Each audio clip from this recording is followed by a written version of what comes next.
Hi అండి. ఇదిగోండి మా ట్రబ్బుల్లో ఇదిగోండి దీన్ని పాయల కూర అంటారు. ఇది చాలా టేస్ట్ ఉంటుంది. ఇది పుల్లగా ఉంటుంది అనమాట. దీంట్లో రొయ్యలు కూడా వేసి వండుతారు. ఇది పప్పు కూడా వేసి వండుతారు. నేనైతే పప్పులో వేయడానికని చెప్పి తీస్తున్నాను. ఇది చాలా టేస్ట్గా ఉంటుంది. అన్ని పప్పులు వేరు, ఈ పప్పు వేరు, చాలా డిఫరెంట్గా ఉంటుంది అనమాట. ఇది టేస్ట్ చాలా అద్భుతంగా ఉంటుంది. నేను ఇది కుండీలో ఎప్పుడు వచ్చినా కూడా దీన్ని అసలు నేను తీననమాట. మనకి చాలా ఆరోగ్యకరమైనవి, ఎలాంటి కెమికల్స్ లేకుండా ఆర్గానిక్గా వస్తున్నాయి వాటంతట అవే. ఇంకా అలాంటివి నేను ఉపయోగించుకుంటూ ఉంటాను. ఇదిగోండి ఇది గల్జీరాకు, ఇది కూడా పప్పులో పెట్టేస్తూ ఉంటాను. ఇదిగోండి ఇది పాయల కూర అనమాట. చాలా బాగుంటుంది. ఇదిగోండి కుండీలంతా బాగా ఒత్తుగా వస్తుంది. ఇదిగోండి ఇది ఇంకో కుండీ అనమాట.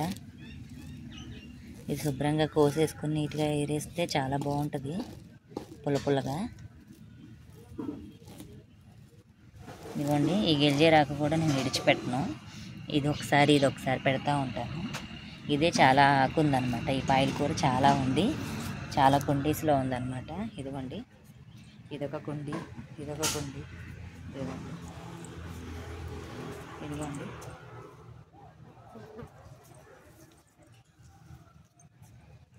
ఇవ్వండి. ఇవన్నీ నేను ఇంకా వేస్ట్ చేయకుండా మొత్తం తీస్తూ ఉంటాను. ఇదిగోండి ఇది క్రోటన్ మొక్కలాగా చూడండి కుండీలో. ఇది పాయల కూరే. చూడండి ఎంత బాగా ఏలాడుతుందో ఒక డిజైన్గా. ఇంక ఇదైతే నేను కొయ్యటం లేదు, చాలా అందంగా ఉందని చెప్పేసి. చిన్న చిన్న ఆకులతో చూడండి ఎంత చక్కగా ఉందో. మనం కుండీల్లో తీసుకొస్తాం కదా ఇలా డెకరేషన్ కోసం, అలాగా ఇది కూడా అలాగే ఉంది కాబట్టి నేను అది తీసుకోకుండా ఉంచాను. ఎంత బాగుందో చూడండి చక్కగా. ఇది కూడా ఒక క్రోటన్ మొక్కలాగా ఉంది. ఇదిగోండి ఇది కోసాక చాలా పని ఉంటుంది. ఈ మట్టి, ఈ ఏర్లు ఇవన్నీ ఉంటాయి కదా, ఎంత శుభ్రంగా చాలా టైం పట్టిద్ది. అందుకని రేపటి కోసం అని ఇప్పుడే ప్రిపేర్ చేసుకుంటూ ఉంటాను. ఒకసారి చేయాలంటే ఇది అవ్వదు. నాకు పాపను కాలేజీకి పంపించాలి మార్నింగ్, నాకు వీలు పడదు. అందుకని నేను ముందుగానే ప్రిపేర్ చేసుకుంటాను దీన్ని. ఇది చాలా పని ఉంటుంది అనమాట దీనికి. ఇదంతా శుభ్రం చేయాలి. ఇలా ఇదిగోండి ఇలా మట్టి, ఇట్లా గడ్డి ఇవన్నీ వస్తూ ఉంటాయి. అందుకని నేను దీని పని ఒకరోజు ముందుగానే పెట్టుకుంటాను. ఇక దీని దగ్గర కూర్చుని దీనికి చాలా ప్రాసెస్ ఉంటుంది. ఇదంతా శుభ్రంగా ఏరేసి ఇదిగోండి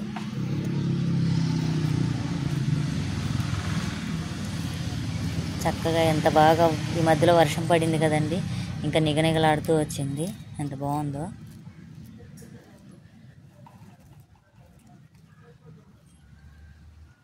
ఇది ఇంకొక కుండి. దీంట్లో చిన్న ఆకులు, అసలే చిన్నదైతే ఇంకా చిన్నగా వచ్చింది. చిన్నగైనా ఏదైనా మనం పప్పులో పెట్టేసేయాల్సిందే. ఇది చాలా ఆరోగ్యం. ప్రకృతిలో దేవుడు ఇచ్చినాయి అన్నమాట ఇవి. పురుగు మందులు వేసుకుని ఆ తోటకూరలు కొనుక్కుని తినేదానికంటే కూడా ఇగోండి ఇది చాలా బెస్ట్. కుండీల్లో వస్తే ఎవరు కూడా మిస్ కాకండి, చాలా బాగుంటుంది. పాయల కూర అంటారు. మీరు కూడా ట్రై చేయండి, చాలా టేస్ట్గా ఉంటుంది. ఇవ్వండి కుండీ ఖాళీ అయిపోయింది, మళ్ళీ బాగా వస్తుంది అన్నమాట. ఇంకా బాగా వస్తుంది మళ్ళీ. వారానికి నాకు వచ్చేస్తూ ఉంటాయి. ఇదిగోండి ఇది పునర్నవ గల్జీరాకు అంటే ఇవన్నీ ఉంచేసుకుని నేను ఇంక ఇవే వాడుతూ ఉంటాను. ఈ ఎండాకాలం ఎటు మనం తోటకూరలు వేసినా కూడా అంత ఇదిగా ఏం రావు. అందుకని నేను ఇంక వాటి మీద కేర్ తీసుకోను, వచ్చే వాటిని ఉపయోగించుకుంటూ ఉంటాను. ఇదిగోండి ఇది వేరే కుండి. ఇదిగోండి చింత చెట్టు కూడా మొలిసిందనమాట. ఇవి కూడా నేను పోనివ్వను. ఇవి కొమ్మలు ఇరుస్తూ ఉంటాయి, మళ్ళీ కొమ్మలు వస్తూ ఉంటాయి. మనకు పప్పులోకి సరిపోతూ ఉంటాయి. ఇంకా ఇలా వాడుకుంటూ ఉంటాను అన్నమాట. ఇదిగోండి ఈ ఆకులు ఇవన్నీ జామాకులు రాలేయి. ఇవన్నీ నీట్గా చేసుకుని ఏ ఒక గడ్డి పరకలు అవి ఉంటాయి, అయినా కూడా శుభ్రంగా చేసుకుంటాను నేను. ఇదండి చూపిస్తాను కోసాక, చాలా కూర వస్తుంది. ఇదిగోండి ఇంకో చోట చూడండి చింత చెట్టు ఎంత పెద్దదైందో ఇంకొక కుండీలో. ఇదిగోండి ఆ ఇత్తనాలు పడి ఇలా వస్తూ ఉంటాయి. ఇదిగోండి నేను అదే వీటిని ఏదో అంటారు, నేను కుండీల్లో మిల్లెట్స్ కడిగేసి పోస్తూ ఉంటాను. ఇదిగోండి ఆ మిల్లెట్స్ కడిగేసినవి, ఇదిగోండి ఆ గ్రాసు. ఇంక ఎండాకాలం ఎటు కుండీలు ఎండిపోయే ఉంటాయి. సరే ఏదో ఒకటి ఎదగని అందంగా ఉంటాయి కదా అని చెప్పేసి అలా ఉంచేస్తూ ఉంటాను. ఇదిగోండి ఈ చింత చిగురు ఒకసారి ఇది కోసేసి పప్పులో పెట్టామంటే ఇంకొకసారి బాగా వస్తుంది. ఇదిగోండి ఇంకా చిన్న మొక్కలే కదా అని చెప్పేసి నేను ఇంక చిన్న ఏం తీద్దాంలే అని చెప్పి ఏం కదపలేదు, ఎండాకాలం కదా అనేసి. కానీ వర్షం పడింది కదా, ఈసారి కోసేస్తాను. ఈ కుండీలో చూడండి ఇదిగోండి తీగలు తీగలుగా, ఇదిగోండి అందులో ఒక్క తీగ ఉన్నా కానీ మళ్ళీ నీట్గా వచ్చేస్తుంది.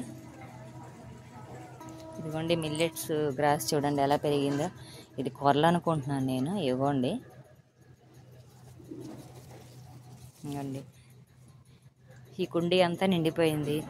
ఏదో మనకి యాలకుల మొక్క ఉన్నట్టుంది, అందుకని ఉంచేసాను నేను. ఇదిగోండి ఎంత కూర వచ్చిందో చూడండి. చుట్టానికి కొంచెం ఉన్నా ఎంత బాగా వచ్చిందో. ఇంకా దీన్ని ప్రాసెస్ చేయాలి. ఇదిగోండి చాలా నీట్గా చేసేసాను చూడండి.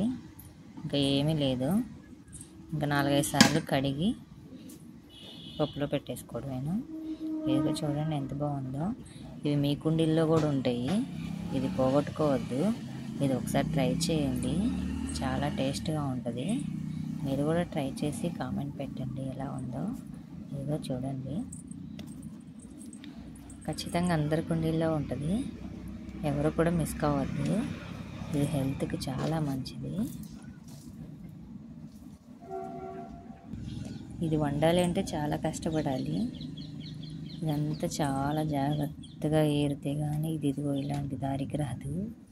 ఇది చూడండి కుండీల్లో ఇంకా ఎలాంటి తొక్కు, దాంట్లో ఎరువు అలా వేసాం కదా, ఇంకా అవి ఏమీ లేవు. చూడండి చాలా నీట్గా వేరాను. తినాలంటే శ్రమ పడాలి, శ్రమ పడితేనే ఆరోగ్యం.